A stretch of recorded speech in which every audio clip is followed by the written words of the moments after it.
মাওলানা রুমি রহমাতুল্লাহ ওনার মসনবিতে স্পষ্ট ভাষায় বলেছেন, দুনিয়ার মোহ যত কমবে আধ্যাত্মিক উন্নতি ততই বাড়বে।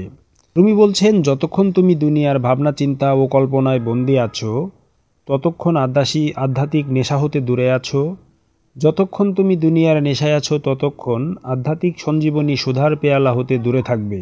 জগতের কথাবার্তা ও ধুলাবালুর মতো হৃদয়পটকে ময়লা করে দেয়। অবশ্যই কিছুদিন কথা বলা বন্ধ রাখো এবং হৃদয়ের প্রতি সতর্ক দৃষ্টি রাখো যেন ময়লা ও আবর্জনাযুক্ত না হয়। যথাসম্ভব কম কথা বলা, এটাকেই সুফিবাদের পরিভাষায় তাকমিলুল কালাম বলা হয়। আধ্যাত্মিক উন্নতির জন্য এটা অপরিহার্য। ওই অভ্যাস লাভের উদ্দেশ্যেই কিছুদিন কথা বন্ধ রেখে তার অনুশীলন করতে হয়। হাদিসে হুজুরে পাক সাল্লাল্লাহু আলাইহি ওয়াসাল্লাম ইরশাদ করেছেন, আল্লাহর জিকির ছাড়া অন্য কথা কম বলবে, কারণ আল্লাহর জিকির ছাড়া অন্য কথা বেশি হলে হৃদয়ে কাঠিন্যতা সৃষ্টি হবে। শক্ত ও কঠিন অন্তরের মানুষ আল্লাহ পাক হতে সর্বাধিক দূরবর্তী হয়ে থাকে।